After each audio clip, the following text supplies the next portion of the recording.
Paramount doubles down. Khan returns in Star Trek audio series no one asked for. Well, it was originally going to be a televised series that I wasn't interested in. But now it's like, well, let's just use the script or story or pitch or whatever for an audio story. So, all right.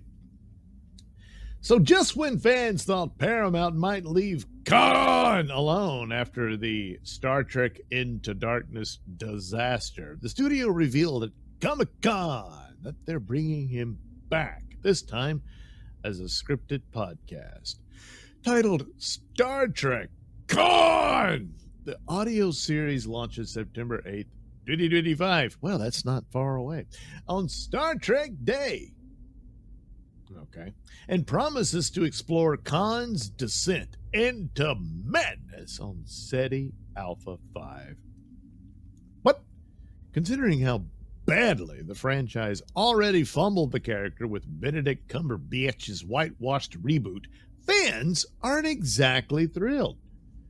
Oh yeah, that's the one time they had a race swap, but it was a white guy replacing the man of color. How about that, huh? Yeah. So there's a little image, Khan, and he's got one of those earwicks that they put in Chekhov's ear, from the movie. Anyway, voiced by Naveen Andrews, Lost. Oh yeah, remember him? He was on Lost. He'd gotten busted and used as an informant during the Iraq War and stuff like that. Anyway, the new Star Trek Khan podcast is being sold as a deep character study of Trek's most iconic villain. The show will follow the events between the original series and the Wrath of Khan, digging into how Khan went from genetically engineered Superman to full-blown space tyrant. Well, he never got a chance to become full-blown space tyrant. He was a tyrant on Earth. And then went into hibernation in space, then Kirk finds him. He tries to take over the Enterprise, ends up exiled on that planet. And then that all went to hell, gets revenge on Kirk almost, and then blows himself up with the Genesis thing. Yeah, so he never did get to rule an empire or anything in space.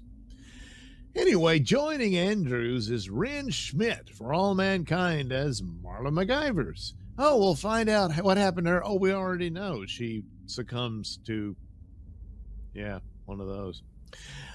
Sonia Cassidy as Dr. Rosalind Lear.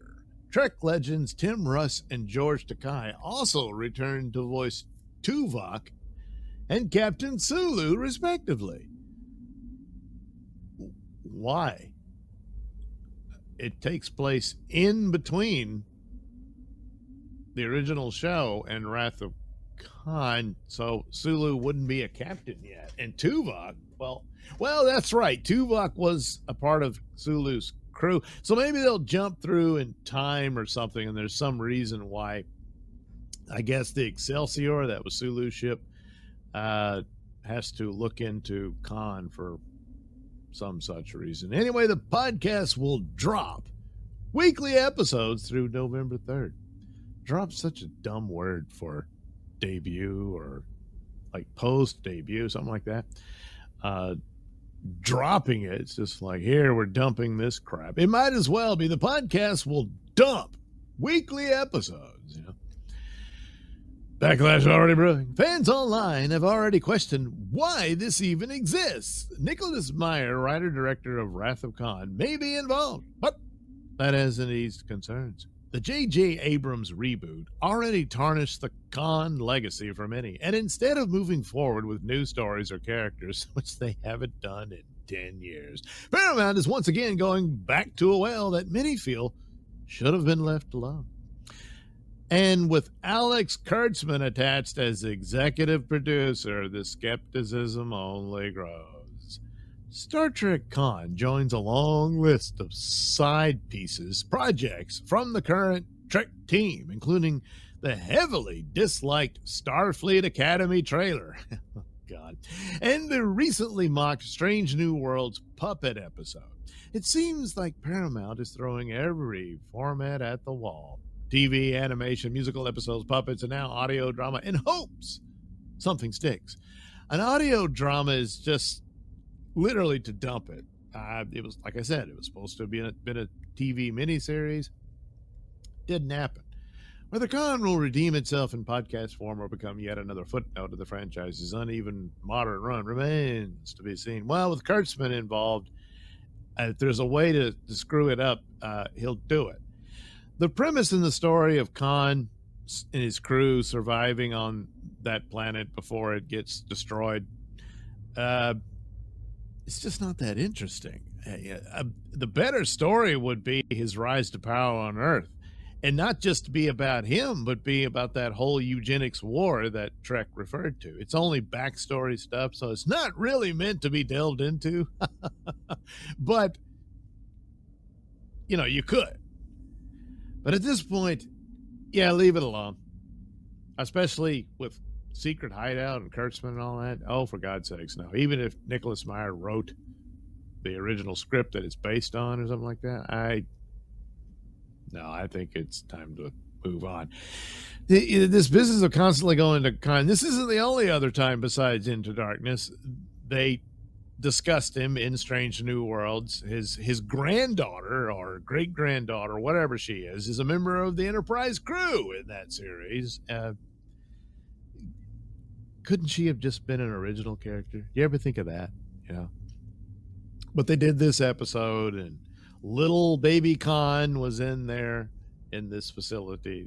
And it's a long-winded story, but anyway, they keep going back to it. And probably what happened was, when Abrams got to do his movie, so they got to do a sequel, and they're like, hey, who's the Darth Vader of Star Trek? There isn't one. There's Klingons, and Romulans and stuff like that. Oh, Khan. Yeah, Khan is the big villain for Captain Kirk. Well, not really. I mean, it was just an idea of doing a movie that revisits a character from the series. And that's what they did. And it ended up being their best movie. There's also the reality that the best of the Star Trek films remains Wrath of Khan. So let's get Khan in here. And it doesn't make any sense. It's this ass backwards ripoff of Wrath of Khan, and of course, is doomed to failure. And for some reason, I think, what's his name? Oh, damn it! The actor they got to originally play the part. He backed out, but he was a Latino man. Now, of course, Khan, played by Ricardo Montalban, is actually supposed to be this guy from India. So they never did get it right. I see Naveen Andrews, I think he's Arab. So even he's not right.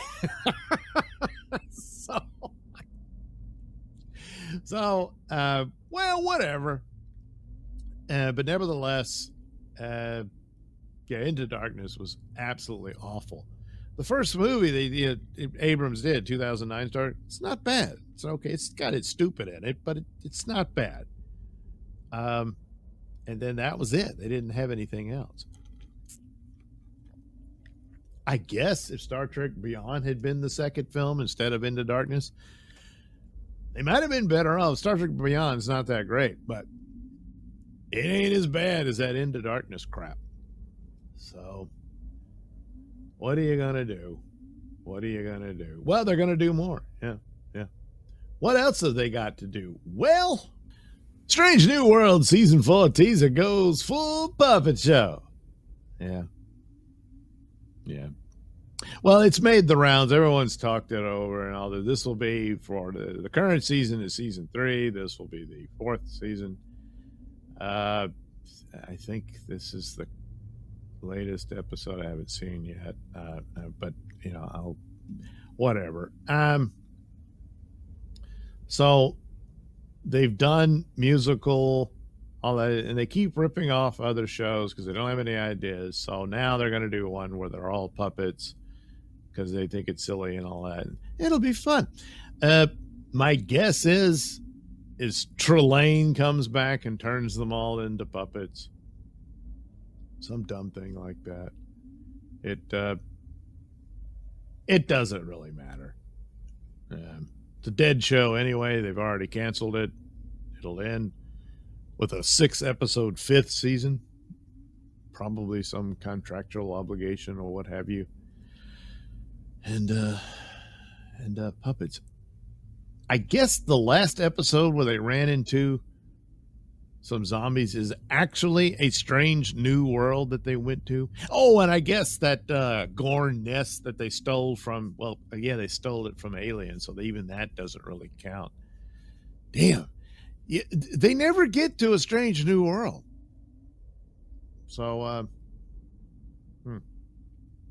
but they'll do a puppet show. What could be worse than a Star Trek puppet show? Well, here comes Strange Academy. Yeah. So they've already been through this. This is a Jim Hadar creature. They were clones. They didn't have females, but now they do. Look, it's in the distant future. They can do whatever. So anyway, nobody likes it. Oh boy. Yeah, the dumb show. It's a CW teenage soap opera show with, the sci-fi decorations, decorating the set. And that's it. So it's obvious that it doesn't have much. Of course, people notice the diverse cast and all that. And then here comes the villain. So what? I don't know what that's about. He's professing his love for somebody. Oh, and Holly Hunter needed work, so she's in it for her cameos. And there you go. Never did like the idea of a Starfleet Academy show. Long before even this version came along. This goes back to the 80s. I think they wanted to do it with young Kirk and Spock. Way back when they were going to recast and all that, and just never liked it. I always thought that was boring and stupid, and in this era, this can only be a teenage soap opera. And I said CW standard, probably can't even meet that standard. So they apparently, whatever money they had left, they blew it on sets for this thing, and it's just the last desperate fart before the whole thing collapses. I don't know. Very dubious about it. Watching Strange New Worlds for the hell of it. I don't know that I can bother with this. So their merger is going through. So I don't know. Everybody says Skydance will cancel this, but Skydance has had its hand in a lot of this Trek stuff, especially the Abrams movies. So maybe they're fine with it, but it's not making any money. And it damaged the brand that used to bring in a lot. Even when it was dormant, all the merchandise would sell. Not anymore. Oh, what happened? Well,